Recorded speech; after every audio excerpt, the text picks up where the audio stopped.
Yeah, good afternoon, everybody. Sorry, apologies for the short delay. There's a run over right from the very first go this morning, so we were playing catch up. So apologies for that. We don't like being late.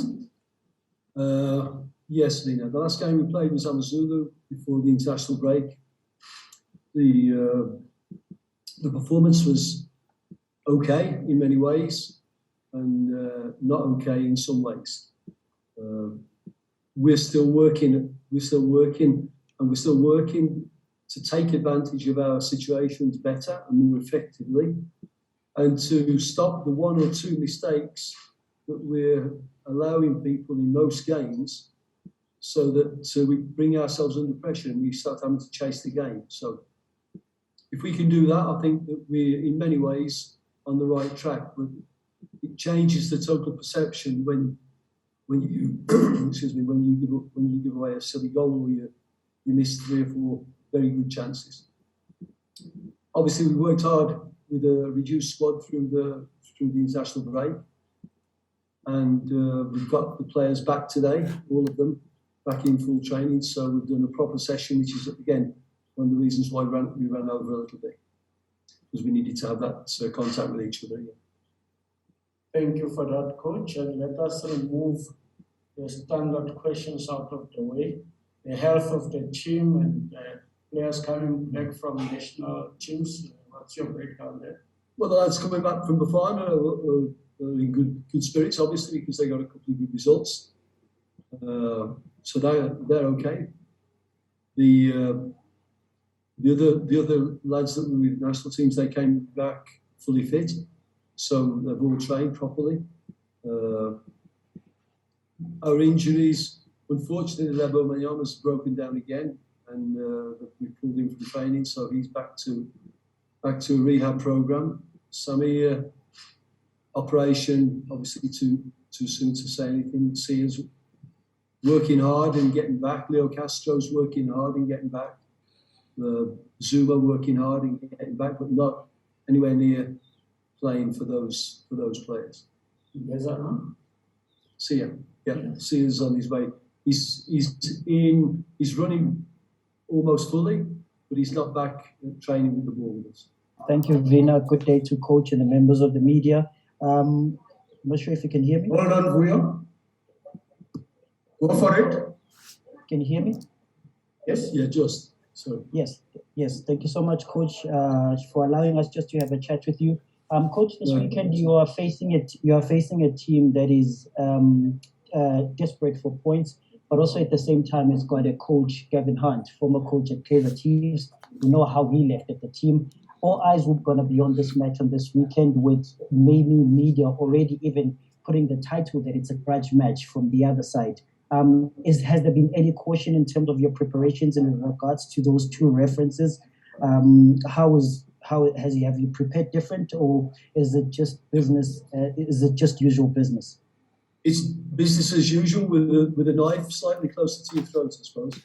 Now these games are great for the punters. They're great for the media. For me and for Gavin, we're professionals, and we go into this. We're friends. We go into this as bitter enemies. So we'll go in. We'll do our job. We'll play the game, and then we'll shake hands after the game, win, lose or draw.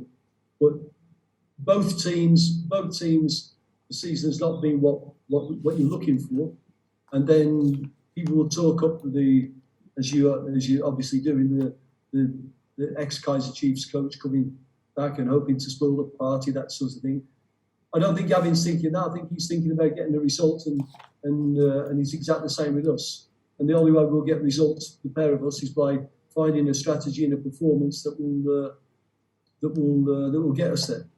So no, to answer your question, it's business as usual, but everybody, I'm supposing, is feeling that knife a little bit close to the throat. Good afternoon, Kurt. Good afternoon, colleagues. I'm sure, Coach, you were quite tuned in to the recent Bafana match, where South Africa won Ethiopia at home at FNB Stadium. In particular, Ngobo deployed in midfield once again. previously a position he's not unfamiliar with because you yourself played him in that role as well. However, he's admitted that the plan did not particularly work for himself as well. In your dissertation, your criteria as to how you want to use Mbobo in the future, you previously stated that it's quite difficult for you to deploy him in the centre-back role given the competition that you have. In the future, in the coming matches, where do you see fit for the player to be played? Will it be in defence? Will it be in midfield? Well, I can't. Obviously, I don't have a crystal ball, so I don't know what we're going to have sort of injuries. Actually, I don't think he did a bad job for Bafana. Absolutely not. There were certainly, I thought, players that were worse than he was. Absolutely. And I do think you can look at Willow either as a skillful centre back or a defensively strong central midfield player. So he is versatile enough to play both of those positions. Of course, he's not played in the midfield as much, but you can deploy him there as virtually a third centre back. You can push him in front in possession and drop him in between, more or less, when you're defending. So his versatility gives us options, and it's certainly nothing that I want to throw away without having a proper look at it, because he's got to find his distances, he's got to find his balances, he's got to find his intentions, and be comfortable with that role before you either bin it and say, no, I'm only looking at him as a centre back, or can he play both and can he strengthen the squad in that way? Thank you, Vina. Afternoon, coach. Afternoon, colleagues.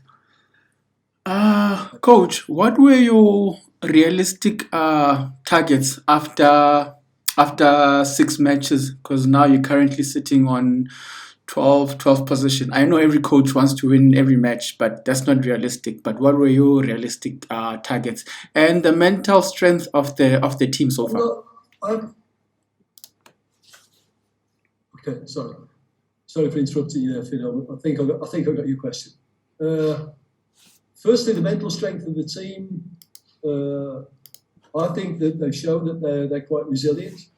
I think you have to be mentally strong if you're going to play for Kaizer Chiefs, because with all due respect to some of the teams, you are under the microscope more when you're a Kaizer Chiefs player. People are more ready to have a go. Social media is more massively black or white. You know, you're great or you're not.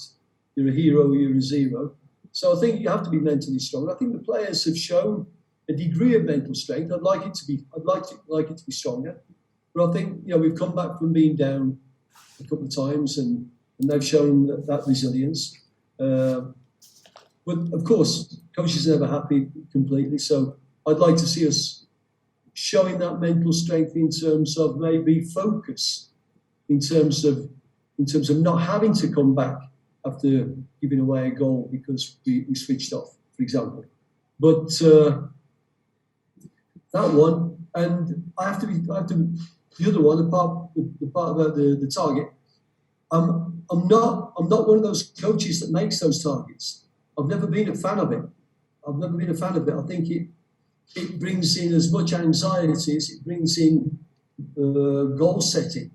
You know, so I'm not one that says after 4 games I wanted 10 points or whatever. But definitely I wanted more points than we have. And I don't think that the difference between us having those points or not having them is massive. I think it's more of a 10% up or down. I don't think it's, well, you know, you've got to improve 50% before you can even think about getting more points. I think the difference is small, but the effect has been big. So we are going to need that mental strength you're talking about, but I won't be setting targets. Target for every game is try and take 3 points.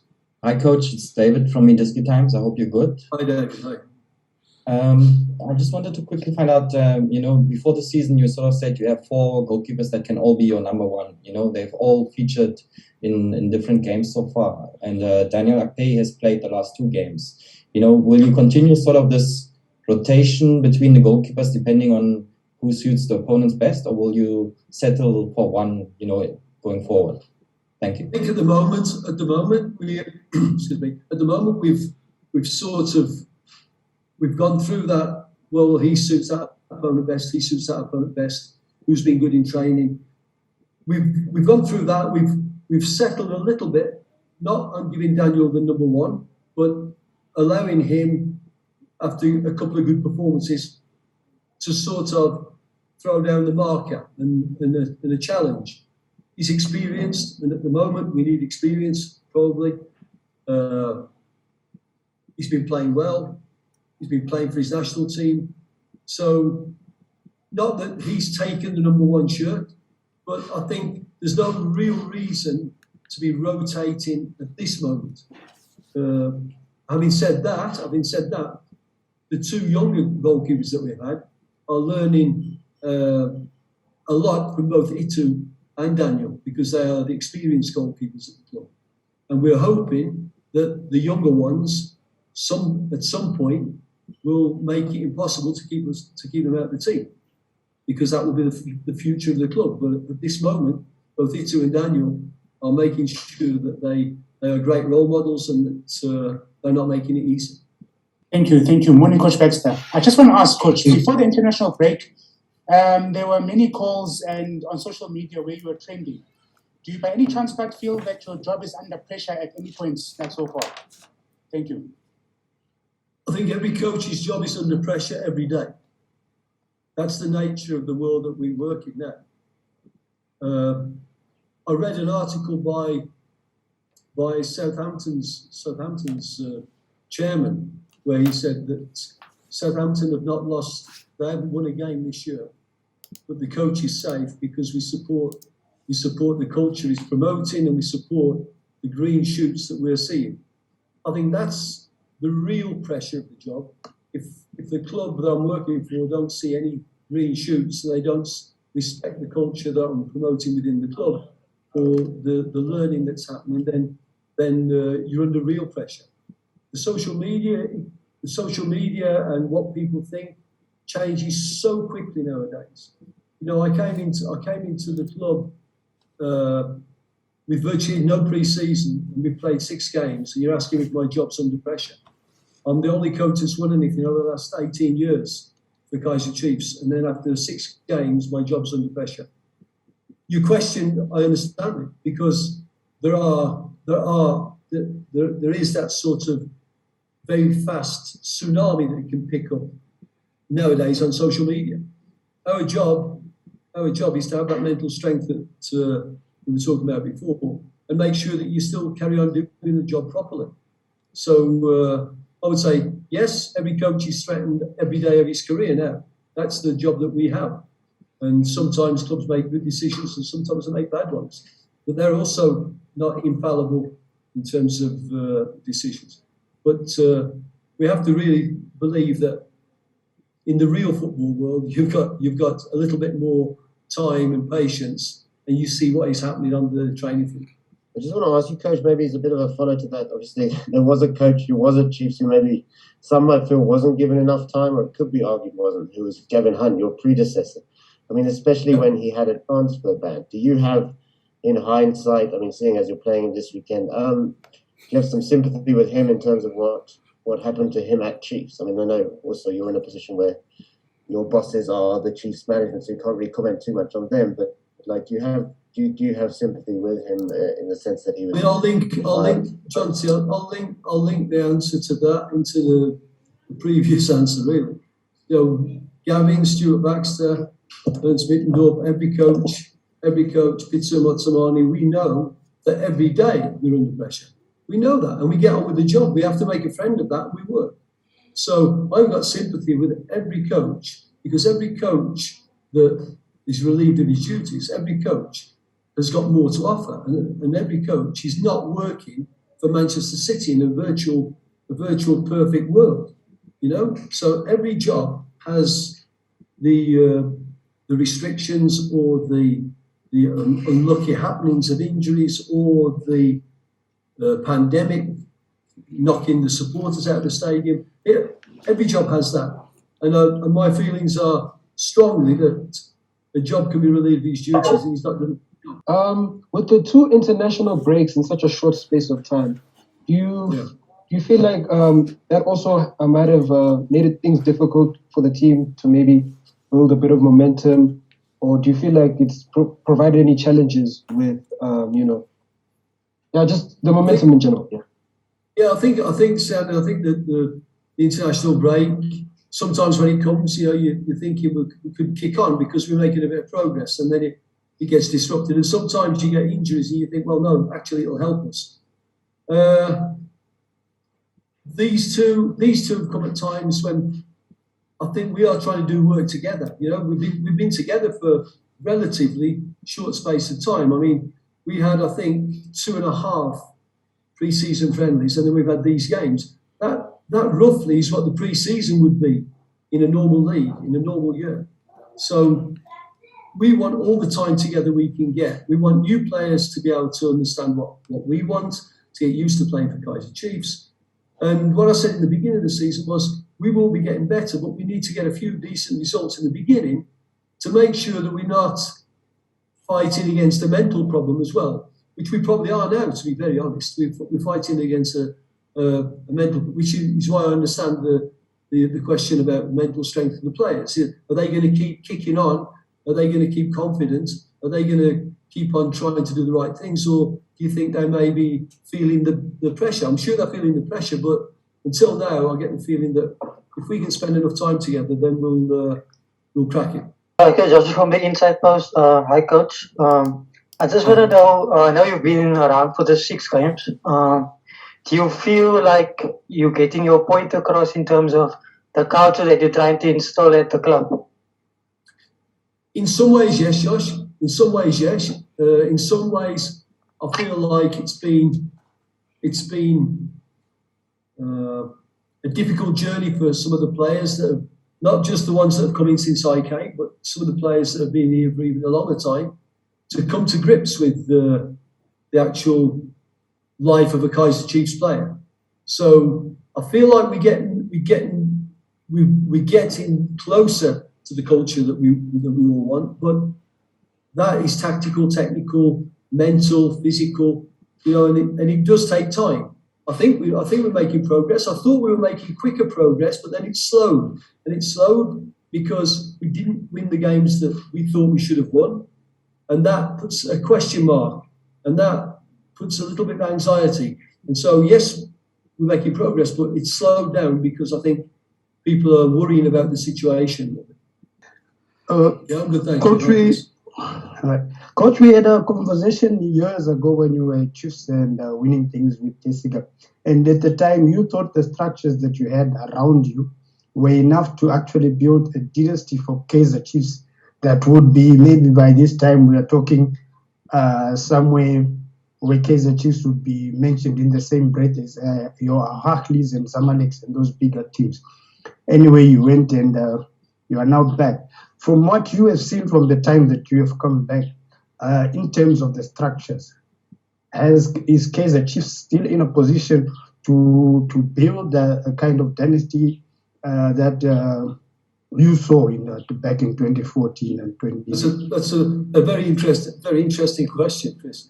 I think one thing you've got to think is that we're living in different times. I don't mean COVID, but I just mean that if you look at the other teams at that time when I was there, I think that probably the standard of coaching now is better because more teams are well organised and more teams can beat each other. The bigger teams have pushed on, and they've pushed on at the same pace, if not more than Chiefs. And so I think it will take more time for Chiefs to find that edge and move away from their competition to put themselves in the position of a Bayern Munich or a very dominant force. So do I think there's a potential to do it? Yes. But do I think it will be as easy as I thought at that time? No, because I think everybody else has closed that gap, and some people have possibly even kicked on a little bit further. Yes, Coach Sianda again from the beautiful game. I just wanted to ask, do you have any intent to go into the market for a striker in January, with the injuries that the team is dealing with? Yeah, Sianda, I think we've got to be careful. I don't mean you and me, but I think we as a football club, we've got to be careful to not solve a problem with the checkbook. I think a signing is very possible in January, but it must be a part of a strategy. It can't be just because maybe the supporters expect us to make a signing. Maybe we think we can plug a hole by making a signing. We have to have a strategy, and the signing needs to be a part of that strategy. And the reason you gave, because the injuries we've incurred, we've got Samir and Leo, who both of them foreign players, both expected to be a source of goals for us, and neither of them anywhere near the field. So you would think that maybe if we can make a signing to strengthen the striking department, it would be useful, and you would be right in that assumption. But I think we've got to think. We do our work on the training field. How much can we compensate there? We raise the level of the players that we have, and then we make that marquee signing to enhance everything. But it's got to be very, very. We've got to be careful to not believe that we can just buy our way out of trouble, which you can't. In hindsight, Coach, after taking this job, do you realize how big of an assignment it is now? Thank you. I don't think I could have imagined the actual situation. Not that there's any regret in there, but just the actual situation, given the fact that there have been good coaches before me that have not reached the results that they wanted. And the reasons behind that is probably what I'm experiencing. And one of them is what I've just said, Other teams are better now than they were when I was here the first time.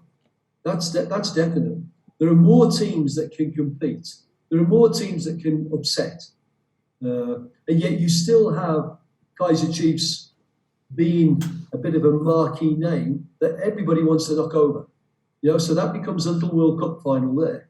And so you've got to bring players in, and also socially, the social picture in South Africa has changed since I was here last time. Players are different in their mentality. I think globally, not Kaizer Chiefs players especially, but globally, we have to work harder to get the we instead of the me. And I think that is not just Stuart Baxter, that is just all over the world, in Sweden, in Denmark, in Japan. So things have changed, and I think everything contributes to, as I said, do Kaizer Chiefs have the possibility to become a powerhouse in African football, a real powerhouse? Well, they're a real powerhouse brand, but the team has not caught up there. The team can be the powerhouse, it can be. But for me, it's going to take longer this time than last time because the competition is stiffer and the demographics are different. Coach Stuart Baxter, your closing remarks, if you've got, before I let go of the members of the media, anything that you missed on? No, thanks for an interesting press conference. It was some challenging but interesting questions, and thanks, guys. Thank you.